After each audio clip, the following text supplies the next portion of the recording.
একদল আরেক দলের উপর ছুরি চাপাতি রান্দা নিয়ে ছাপিয়ে পড়ে প্রকাশ্য দিবালোকে একজন আরেকজনকে হত্যা করে, তখনই বুঝতে হবে যে এখানে হিন্দু নাই, এখানে হিন্দুর স্বার্থের কোন কথা জড়িত নাই। এখানে যেটা আছে সেটা হচ্ছে ফ্যাসিবাদের দোসর। এরা সবাই এই ফ্যাসিবাদের দোসররাই তাদের যে কাঙ্ক্ষিত লক্ষ্য, সেই কাঙ্ক্ষিত লক্ষ্য পূরণের জন্য এখনো পর্যন্ত নানা রকম অপচেষ্টা করে যাচ্ছে।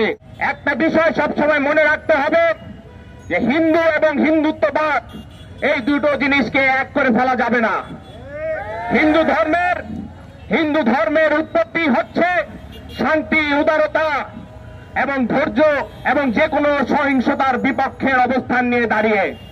কিন্তু আমরা যখন দেখি যে যখন একদল আরেক দলের উপর ছুরি চাপাতি রান্দা নিয়ে ছাপিয়ে পড়ে প্রকাশ্য দিবালোকে একজন আরেকজনকে হত্যা করে, তখনই বুঝতে হবে যে এখানে হিন্দু নাই, এখানে হিন্দুর স্বার্থের কোন কথা জড়িত নাই।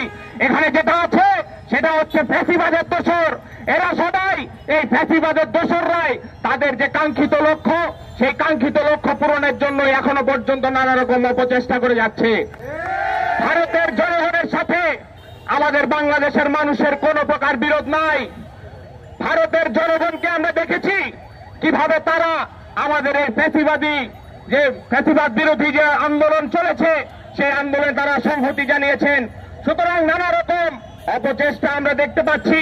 ভারতের জাতীয় পতাকাকে মাটিতে রেখে পা দিয়ে হেঁটে যাওয়া হচ্ছে। আমরা এই সকল ঘটনার নিন্দা জানাই। এই সকল ঘটনার মধ্য দিয়ে শুধুমাত্র বিদ্বেষ করা হচ্ছে, বিদ্বেষের তৈরি করা হচ্ছে।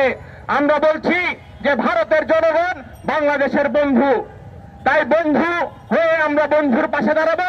আমাদের বিরোধিতা ওই ফ্যাসিস্ট হাসিনার যে প্রভু, সেই মোদির যে রাষ্ট্রনীতি ভারতের, তার বিরুদ্ধে, ভারতের জনগণের বিরুদ্ধে আমাদের কোনো ক্ষোভ আক্ষেপ নাই।